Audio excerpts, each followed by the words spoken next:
Have you ever wondered what games you should keep or you should lose? Find out here at Purge Reviews. Have you ever wondered what games you should sell or you should use? Find out here at Purge Reviews. Find out on our top 10 list what games you cannot miss. Don't forget to subscribe to Purge Reviews.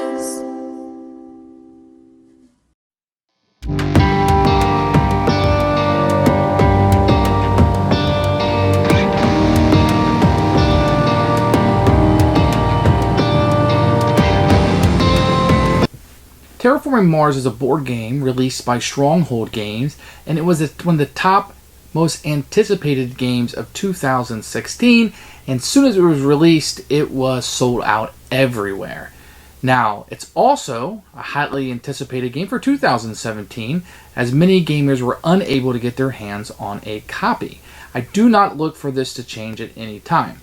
Now, Terraforming Mars is a game about competing companies that kind of have to cooperatively work together, but you're on your own to terraform Mars and make it habitable for animals, life, humans, and of course, cities. Each of the players will manage their resources to best accomplish the goal. The main mechanism of the game is playing cards, and by doing so you have to spend money and or resources to play these cards. These cards will allow you to manipulate Mars and terraform it by changing up the temperature, the oxygen level, and or building oceans, which are the three triggers to end the game. There's more to the game than just this, but this is a great start to understanding what you do in Terraforming Mars. Now here are some pros or things that I do like about the game. Number one, it's just really an economic game. You're managing money, you're managing resources, you want to be efficient in how you take your limited resources and cards, which are one of your resources, and use those to best score victory points. Now, while not every player has the same cards, you're kind of manipulating the same resources, and how you do that will dictate whether you win or whether you lose. Number two, the largest decision in the game is what cards do you purchase, when do you purchase them, and when do you play them. This is really going to dictate how you score. Now, you could have the same resources, the same set of cards, and end up scoring less or more points than me based on your decisions. You're never on a rails on this game. You never feel like the game is kind of pushing you where it wants you to go. Instead, it's really open-ended to how you terraform Mars, where the cities are going to be at, and kind of how things play out.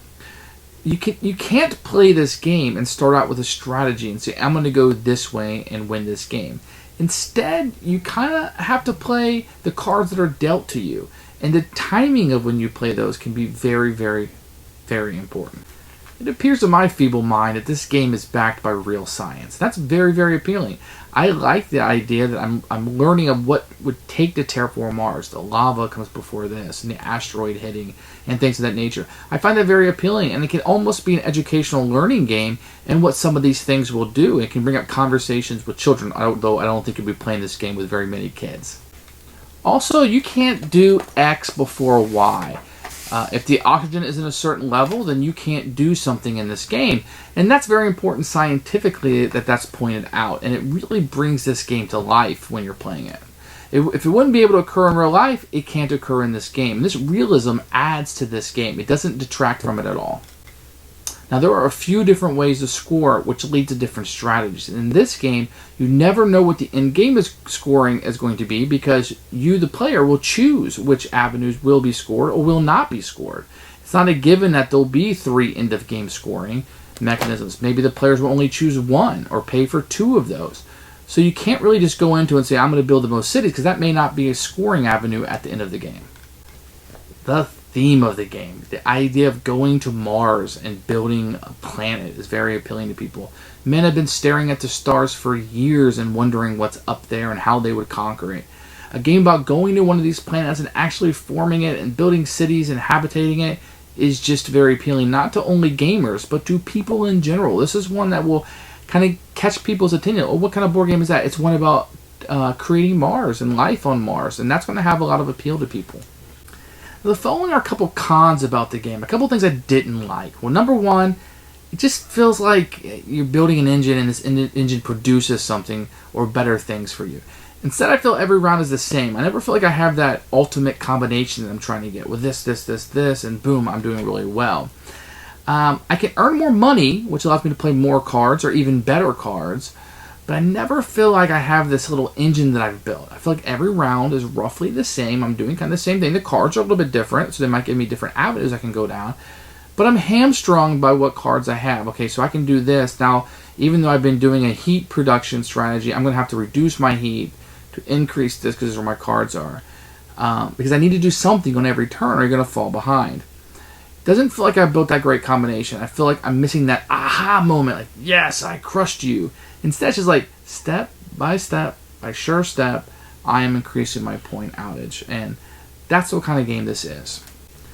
The components. They're a con to me. While each individual component is nicely produced, they look very nice. I even like the cubes used for money are very nice, and they have this like metallic substance to them. I don't like it. I'm not a huge fan of the generic cubes that represent a whole bunch of different things. I've seen that in other games. Stronghold is that, I believe, in a Village series or in My Village, where the cubes will represent a whole bunch of different things. Not a huge fan of that. Also, it's easy to nudge the board and kind of move things around. And there are third-party items that can fix this, but I hate that I have to buy that to kind of make the game work. Yes, everybody kind of puts their hands up and nobody's going to touch it. It's not going to nudge, but I feel like it's going to happen a lot more, and you're kind of like constantly, oh yeah, what was that on? Really enjoy Terraforming Mars. It's nearly impossible for it to live up to the hype that it had behind it. I wish it had better components. It's outstanding, and it's very easy because of the theme to get it to the table. The game gives you enough control. It gives you control over enough. So, for example, when the temperature is going up, somebody might beat you to it and get that bonus. So you need to stay focused on what you're trying to get. The game grows the more you play it. Knowing the cards is important. Now, I don't think just because you played it more times than me that you're going to win.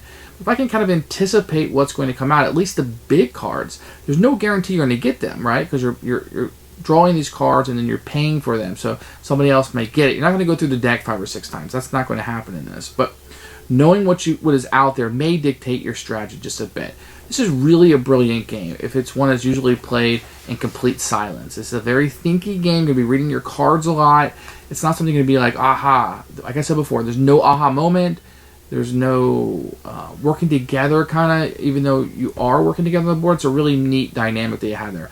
Lastly, the mechanism where you have to pay for cards. This is a brilliant, brilliant, brilliant addition to this game that really makes it. I have a tough decision about what cards I'm going to buy that I can use down the road and how long down the road, but it also dictates how much money I'm going to have. Because if I have to buy them, I'm going to have less money to play this round.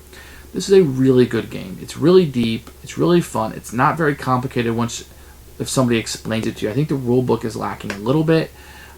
It's easy sometimes to nitpick on a game like this, but I wanted to give you an in-depth coverage of what I like about this game. I've played it a lot, and I really like it. Play this game, buy this game, and enjoy this game. This is a definite keeper. Terraforming Mars.